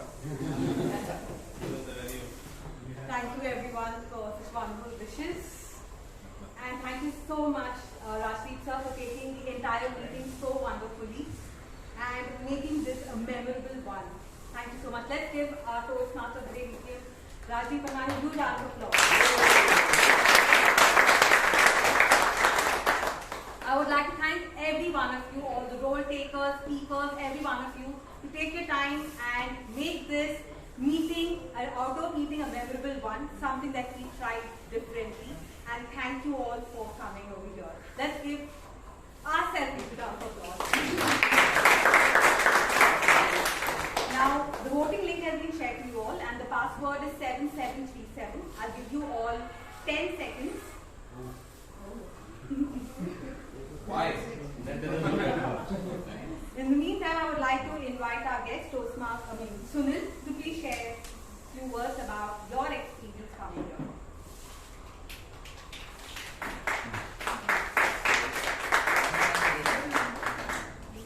Yeah, it is my first visit here.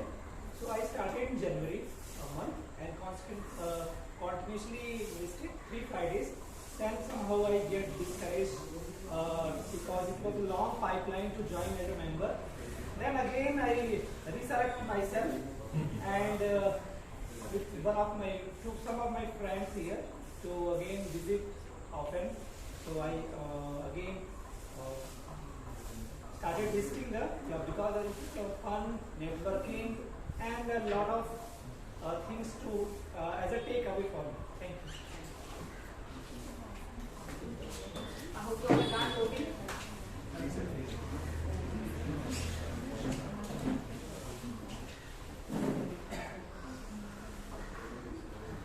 Give me a thumbs up if you all are done voting. Awesome. So, majority of you have done. Will there be a party tonight? Okay, this, anyways, I never expected her to mention it, but I'm a little envious. But thank you so much. I hope you all had a great time enjoying your outdoor meeting. And we will try and look forward to make as many as different meetings as possible. With this, now we go to the award section. The best Authly role taker for today's meeting is our timer who took us a journey of Victoria.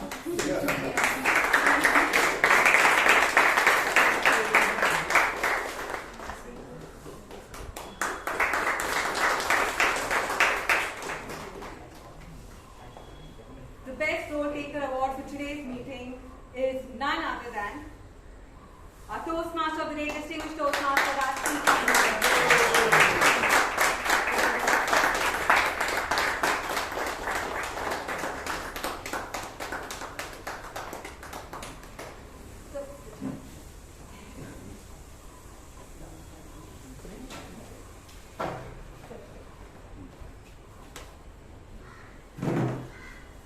The best table topic speaker for today's meeting was somebody who has posted a table topic which I think would have just gotten us all started. How babies are none other than Toastmaster Arka.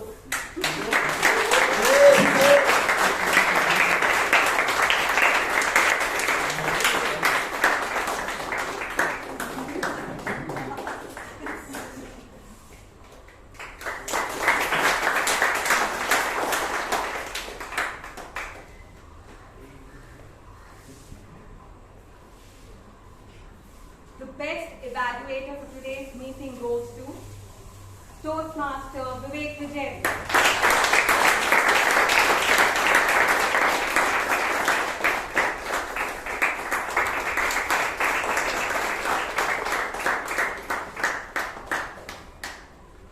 Today we have a tie for best speaker. And the best speakers for today's meeting are someone who took us to our childhood journey that made us realize how much we dislike making their kids. Toastmaster Abhay Kothari.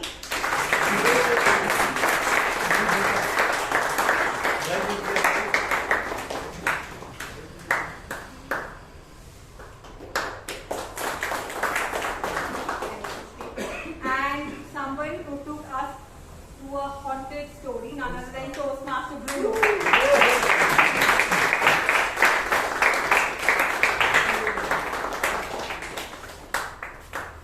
And since he had one book, we will give it in the class.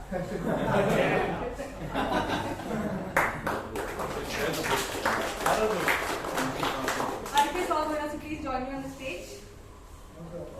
Or actually we'll take a picture outside. Better take it here. Yeah, because we are on the camera.